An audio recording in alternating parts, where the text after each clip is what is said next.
Well, the City of Tshwane has recalled salaries of almost 7,000 employees said to be unverified. This has caused tension between the city and municipal workers' union Samwu.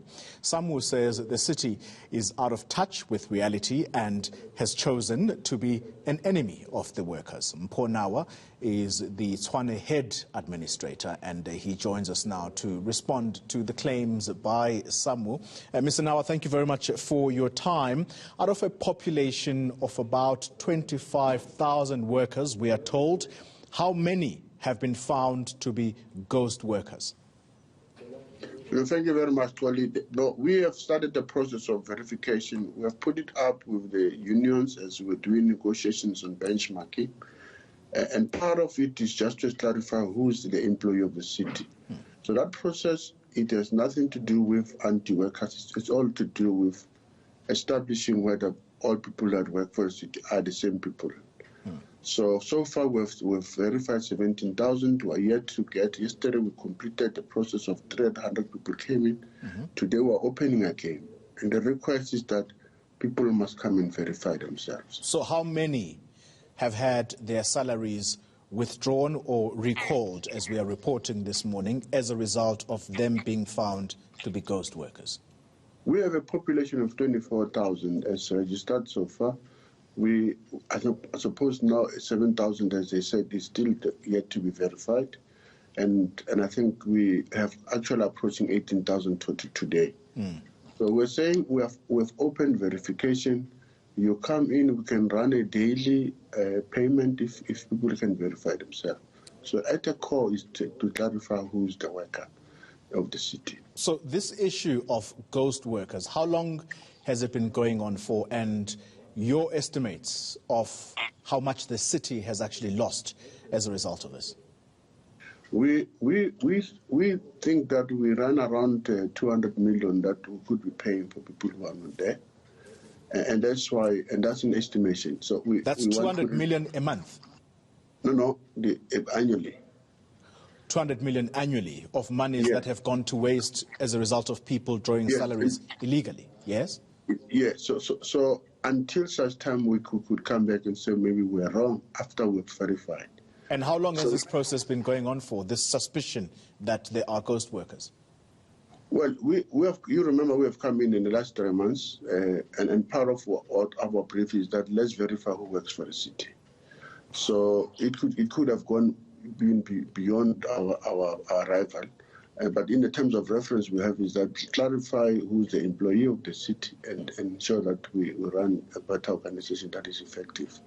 And I think COVID-19 has also revealed that we were running with a very skeleton staff, a lot of people that you don't know. So in a part of our discussions with the unions, at the core of what we said to them is that we need to improve on performance, we need to improve on works for the city, will prove that we can introduce shift system. That's the conditions we gave to them. So those who have been found to be drawing salaries illegally, will there be a process to try and recover these monies?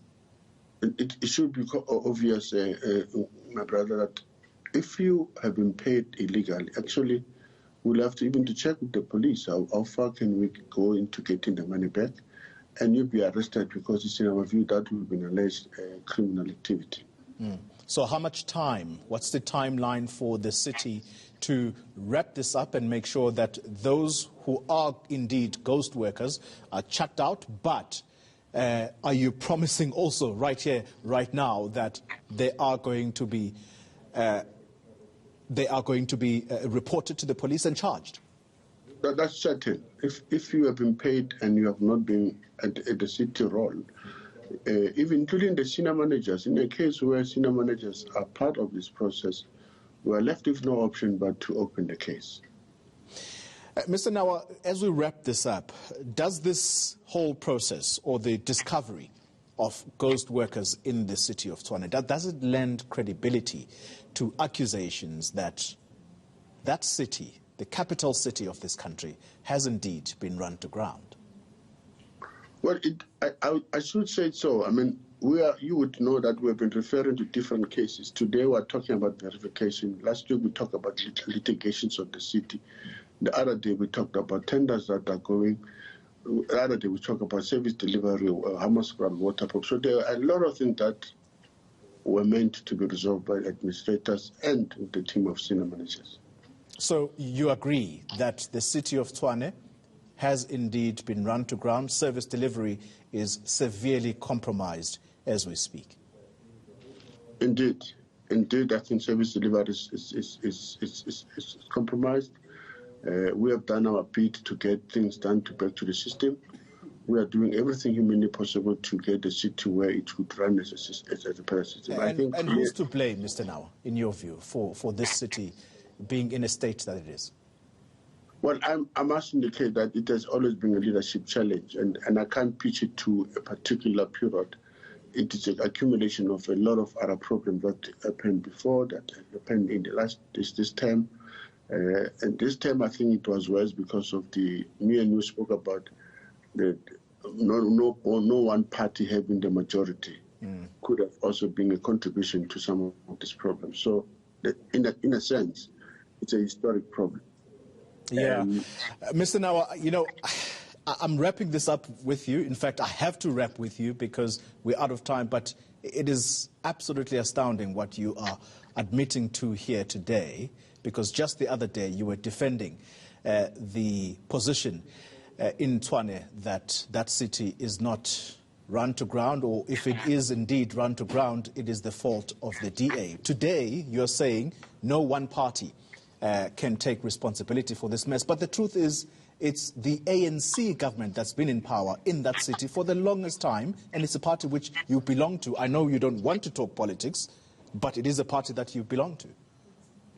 Well, if I'm to put it bluntly, that there are a lot of things that the ANC has put into the system. And I think a change of power, if you just go and unplug everything that has been done, and sometimes you do it illegally, the litigation of the city is precisely because things were done, there's huge progress, and you come and say, I want to change everything that the other party did. You would run the country to a stall.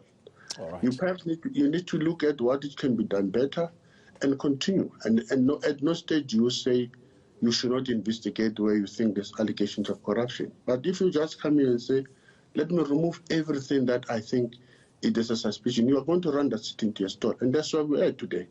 A lot of things that were done, which were progressively done properly, they are all in court. We are now in different courts on different orders, precisely because you come in and unlock everything. Thank you very much. Mr. Nawa, thank you very much for your time.